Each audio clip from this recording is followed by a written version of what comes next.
DA বকেয়া, মুখ্য সচিব অর্থ সচিবকে আদালত অবমাননার নোটিশ। তো এই ভিডিওর মাধ্যমে পুরো প্রতিবেদন আমরা শুনে নেব। রাজ্য সরকারি কর্মীদের মহার্ঘ ভাতা অর্থাৎ ডিএ সংক্রান্ত মামলায় নতুন করে চাপ বাড়ালো সংগ্রামী যৌথ মঞ্চ। সংগঠনের পক্ষ থেকে শুক্রবার রাজ্যের মুখ্য সচিব নন্দিনী চক্রবর্তী এবং অর্থ দপ্তরের অতিরিক্ত মুখ্য সচিব প্রভাত কুমার মিশ্রকে আদালত অবমাননার নোটিশ পাঠানো হয়েছে।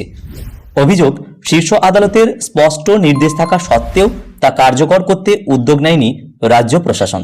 গত 5ই ফেব্রুয়ারি দেশের সর্বোচ্চ আদালত ডিএ পাওয়াকে কর্মীদের আইনসিদ্ধ অধিকার হিসাবে স্বীকৃতি দিয়ে বকেয়ার একটি অংশ দ্রুত মেটানোর নির্দেশ দেওয়া হয়েছে।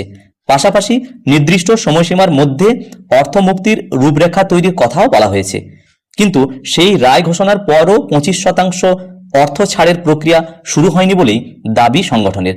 সংগ্রামী যৌথ মঞ্চের কনভেনার ভাস্কর ঘোষ মহাশয় বলেন, সুপ্রিম কোর্টের রায় অমান্য করে সরকার ইচ্ছাকৃতভাবে সময়ক্ষেপণ করছে। আমরা 3 দিনের মধ্যে নির্দেশ মানার দাবি জানাচ্ছি, তা না হলে আদালত অবমাননার মামলা দায়ের করা হবে। নোটিশে স্পষ্ট জানানো হয়েছে, নির্ধারিত সময়ের মধ্যে পদক্ষেপ না নিলে আইনানুগ ব্যবস্থা নেওয়া হবে।